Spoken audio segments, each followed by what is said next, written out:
Are you jumping into a big project? Maybe it is a project that you know that you need to complete, or maybe it is a dream project that you want to jump into.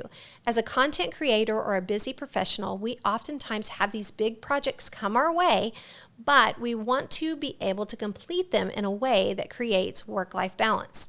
It is possible to jump into and complete a big project while balancing work, family, and your faith. And on today's podcast, I am going to chunk that down into smaller bites of productivity so that you can do just that. We are going to go all small for big productivity when it comes to big projects. Here we go.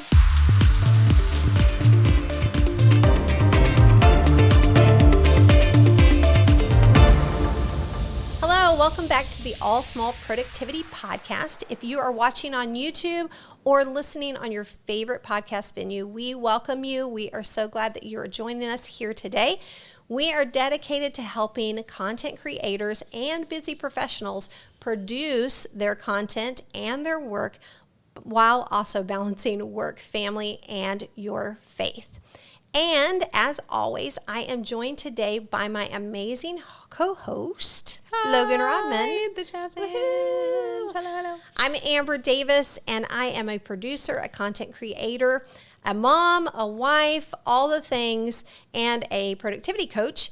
And I wanted to share with you some tips today on tackling big projects. I'm excited about this one. It's going to be good. Yeah, it's going to be really good. I'm excited. Yeah. You have tea? Yes, I got my tea. I brought my Princess mug back. Yes. I got my coffee. Yay. It's almost gone, actually. Oh, my goodness. Drank it too fast, but. I'm drinking my tea. I love green tea and mint with mint. That's my favorite. Green tea with mint. I do I like it's one of, I think I've said this before that I never look forward to tea, but every time I have it, I like it. Yes. So I'm happy to have it. Yes, I'm always happy to have it. I look forward to coffee. Yes, I do not. I like the smell of it, but I do not look forward to coffee. Not to drink it. No, I do not drink it. I get that. I do like the smell of it, though. Yeah, me too. So it yummy. Smells amazing. It does smell amazing. Tastes great, too. It does. Yes. Well, wherever you are listening from, we would love to hear from you. So if you're on YouTube, or even if you're checking out Amber's Instagram, LinkedIn, please comment, chat with us, ask your questions, and leave a review. We would just love to know what you learned from this podcast episode today or episodes past. Right. And one of the things that's new, if you are listening on the audio, for the audio podcast, if you're listening on Spotify, iHeartRadio, or Amazon, check out the show notes on those episodes, and you can actually text me. At the very top of the show notes is a link for you to click on. You can text me a message, comment, question. I love hearing from you. I can't text you back, but I can read your messages, and I can comment on a future episode. So cool. Yeah, cool. It's a really cool feature. It's a cool feature. Yes, and just a little plug, because I share this at the end of each podcast, about Buzzsprout. Yes. Buzzsprout is the platform that I use for podcasting. It is phenomenal, and there's actually a referral code at the end of this podcast. There's a QR code that you can scan. If you want to start your own podcast, you get a significant discount if you scan that code and use my referral code. Oh, cool. It's for Buzzsprout. Who's starting podcasts? We want to know. Yes. Very neat. So fun. Very neat. Okay. Is it time? It is time. Not so rapid fire fun question time. Jazz hands. Okay. Jazz hands. So this podcast is all about big projects. Yes. So I will have to think about this for a second, but I want to know, what is a dream project that you got to work on? Because you have crazy stories. Right. You have crazy, awesome stories. So I know you have a good answer for this. Well, a lot of dream projects. And I want to clarify what I mean by a dream project. So a dream project could be like a big, huge project that's a dream that's been on your heart for a long time. It could be starting a business. It could be, launching into a new career. It could be selling your home and moving to a different city. These are all really huge undertakings. Like you're writing a book. That was one of the things that I did. But a dream project could also be, I created a fire pit patio on our in our backyard. Oh yeah, and it's beautiful. Yeah, I love it. But I think about you. I was thinking about the garden stuff. Oh yeah, that you've been doing.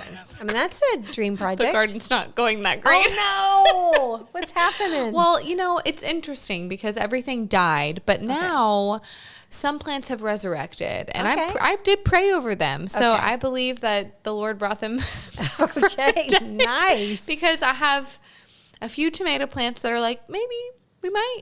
I have no vegetables yet. It's weird in the summer, and I should have a good flourishing garden. Yes. But I do have a squash plant that is this big. Well, that's a big thing. That's a big deal. So they've come back to life. And it, oh my goodness, the space is a dream. Yeah, it was definitely a dream.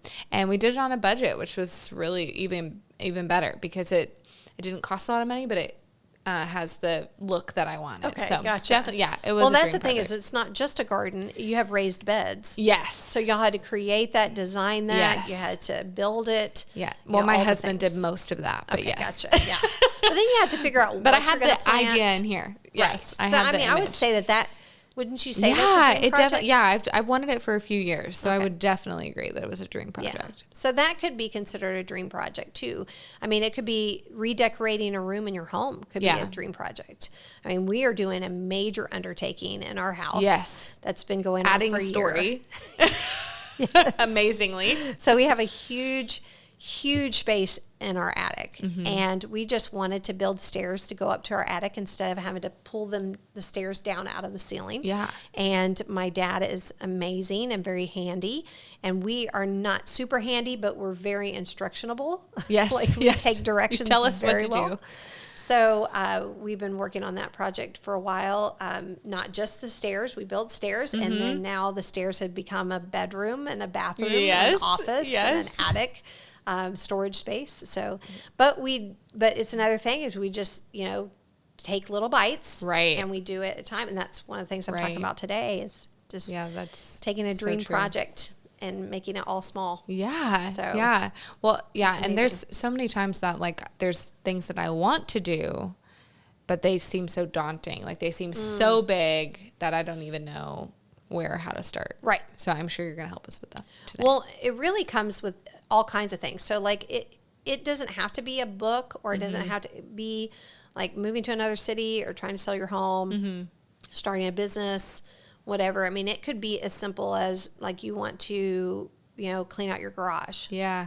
But the challenge can be really scary. It can be. Or just reorganizing your kitchen, making sure that it's organized, or a closet, whatever that may be. But that project can be chunked down. And one of the things is the mindset of being able to, I have this story that I share often, and it's that when my daughter was little, she was learning how to eat, and she had her spoon, and we were sitting at the table, and she was eating mashed potatoes, and I was teaching her to use her spoon, and she loves mashed potatoes, still loves mashed potatoes, and she would take that spoon, and she would grab the biggest bite possible, shove it in her mouth, and then I would see her wince, and you could almost see the tears coming out, and she would swallow. And then before I could stop her, she would do it again. Do another big bite and shove it in. Yes. And it's amazing that she kept doing that, even though it was hurting her. It was discomfort. It was stressful. But she loved the potatoes so much that the look of that potato was so enticing or the mashed potatoes, that she would forego how it would feel to actually try to swallow it. Right. And when she went to take the third bite, I grabbed her little hand, and I was like, these words came out of my mouth, which I had never said before. Yes. But I said, little bites make you feel good. Yeah. Ooh. And as soon as I said, little bites make you feel good, it just blew up in my heart. Yeah. This is what people need to know when it comes to productivity. Little bites make you feel good. We try to bite off way too much. Yes. And I say, if it's not chewable, it's not doable. Yeah. It's chewable, it's doable. That's so good. So you want to be able to chew it. And you think about like when you take a big bite and you have to chew and chew and chew and chew, it takes longer. It takes longer for the whole process. Yes. It takes longer for you to swallow. It doesn't feel good. It's stressful. It's all the things. And that's exactly what we do when it comes to projects. Yeah, that's true. It's totally fine to take on a big project. But when you take on a big project, you want to chunk it into bite-sized portions. Yes. So that you can chew it and you can do it. Yes. That is so true, because I think of this, how many times, I think a lot of ladies will resonate with this. How many times I have been like, I'm cleaning out my closet and I get it all out. And then all of a sudden I'm like, where am I in my closet? It's gone. And I feel so overwhelmed because everything is there. And it's too much. It's like way too much. You realize the amount. And then what we do is that, and I'll put it on me. What I used to do. This is what I do too, I'm sure. Right. Is that I would jump into a big project like this. Yep. And a couple things happen. One thing is I start to pull everybody and their dog into my project because I realize it's so big that I need help. And then when people, i.e. my family, don't want to help with it, I blame them that they are not helping me. That's why it's not getting done. Yes. That you're not helping me. I'm doing this all by myself and I become this project martyr. Yeah. And we do this with office coworkers. We do this with our families. Yeah. We do this with, it just is what happens. We do it with our kids. And it really, the onus we have to look at ourselves and say, you know what? It's probably because I bit off way more than I could chew. Yeah.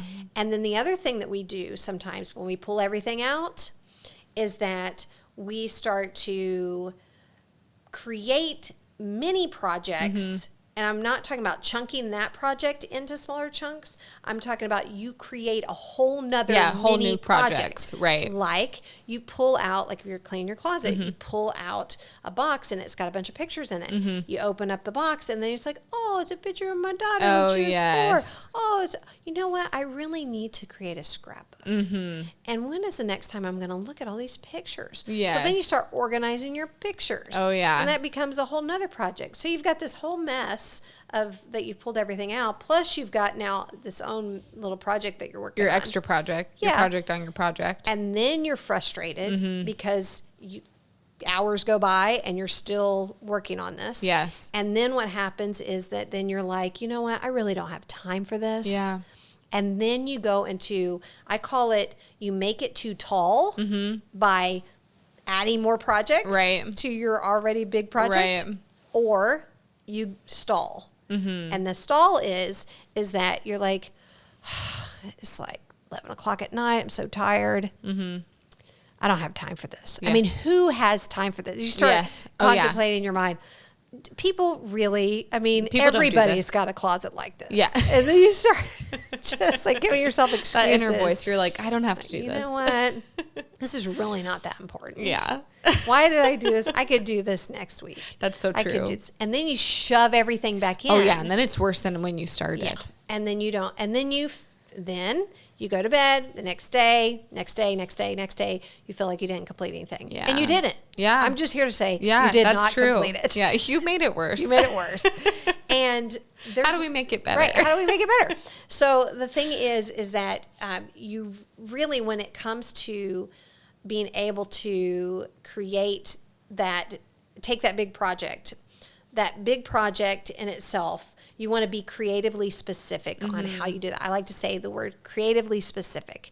So you look at a project and you can be able to break it down into smaller chunks based on what is the intention for that project. So what I mean by that is that if you got to set a timer. I'm all about setting timers. With the closet, as an example, you don't have to clean out the whole closet. Right. Take a section of the closet, pull everything out of that section, and then formulate a plan of, okay, now everything's out, because there is something to, and Seeing this gets everything. into decluttering, Right. but to seeing everything. But the most important things when it comes to big projects is chunk it into smaller projects, and then be able to go intentional with those smaller projects.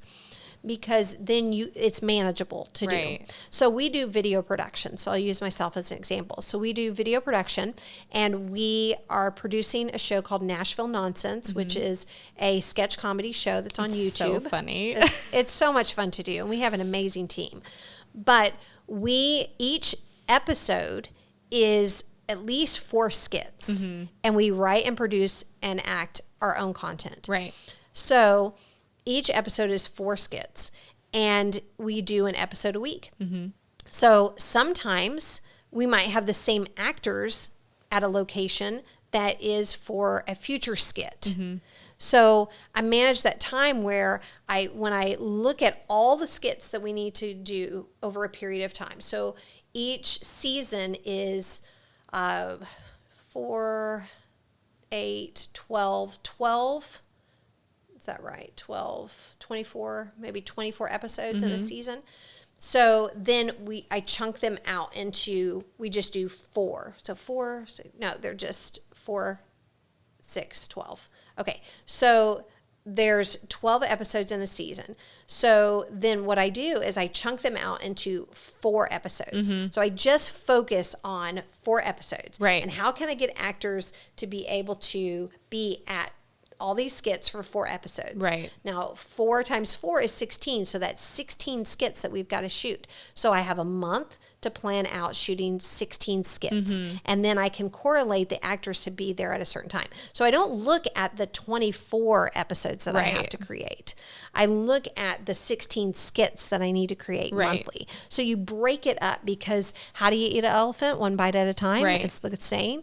So, but if you look at the elephant, it is too overwhelming. So if you're working on a project, I highly recommend to be creatively specific. Look at creatively how you can be able to chunk it out into sections and time frames of when those sections need to be. Another thing to do is, I call it bring it to the hanger. I actually wrote about it in my book, Flight. And Flight actually came from me being in training and development, and I produced this class that was all about how to be able to break down a big project into doable action steps, and then run with that project. And I believe that God put on my heart to have it in the flight mentality. Yes. So I had everybody stand up in a class, and I had their arms out like this, and I said, everybody put your arms out, and I want you to say, bring it to the hanger when you put your arms down. Bring it to the hanger.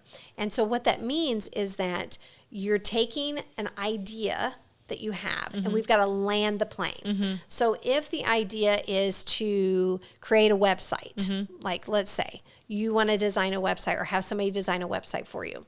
All right, let's bring it to the hanger. What's one thing that you have to do in order for you to create that website? Right. One thing is that you need an about page, right? You need pages. You need pages is one thing you need to do. What's another thing you need to do? You need a name. You need a name, and you need a logo. Right. You need everything like branding. We'll just put that in a branding category. There you go. You need branding. You need pages. You need the infrastructure platform to hold it. Right. And that includes like hosting, the domain, all the things with that. You need a purpose. Like, what's the purpose behind it? What's it about? The plan? Who's your audience? What's it going to be about? So you have like anywhere from usually like 4 to 5 of these big like objectives that you're trying to reach.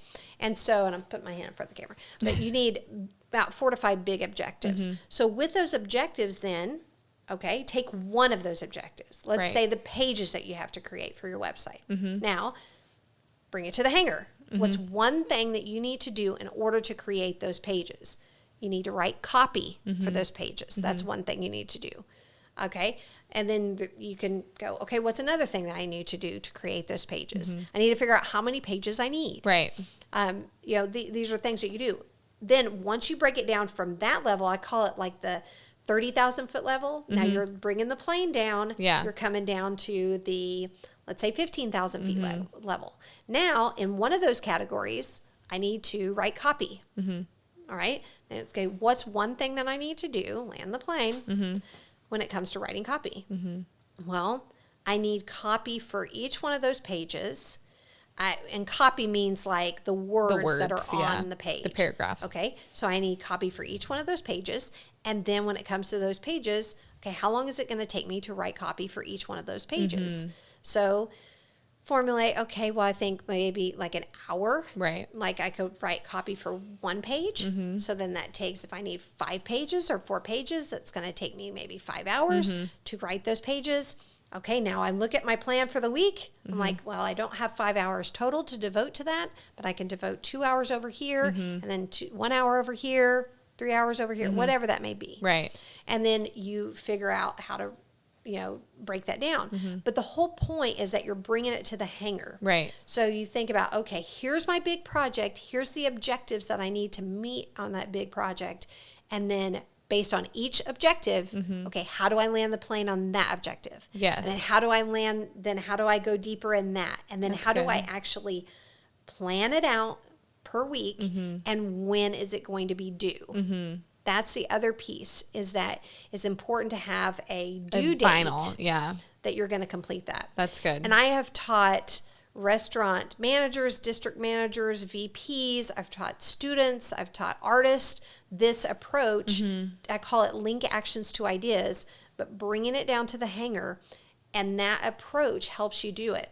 And then it all goes back to my all small approach for big productivity, which is to ask the right questions, to list build, and to learn to do little. So you're asking the right questions by, okay, what do I need to do to land this plane? Yes. In this specific area. You list build then, okay, here's the tasks that I need to create when it comes to writing copy. Right. And then you learn to do little, then you actually plan that out through the week and you get that done. And that's how you break down projects. Right. Is that you look at them in a different way, so it's not just one big project, but you can break it down into smaller chunks. That's so good. Time. And that fits in with your all small approach, asking the right questions and then making a list and then learning to do little things. Right. And I like, it's just like, adding on to that is like figuring out the exact task to land the plane. It's so good. Yeah, it's really a powerful approach. And if you want to get my book, Flight, you can go to amberndavis.com, and I actually have a link on there. You can go to Amazon and get Flight. But you can also get my free teaching at amberndavis.com. On the homepage, click on it, the best way to plan your week, and you get my review preview checklist that helps you to be able to plan out your week in a way that you can be able to manage it. And you do this plan, actually planning it out, it only takes 30 to 45 minutes each week. So check it out at amberndavis.com. So thank you so much for listening today or watching on YouTube. We will see you next time.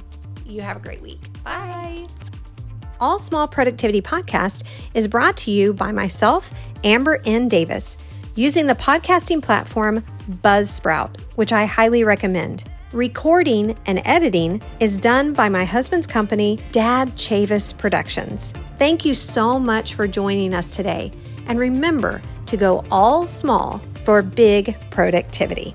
We'll see you next week.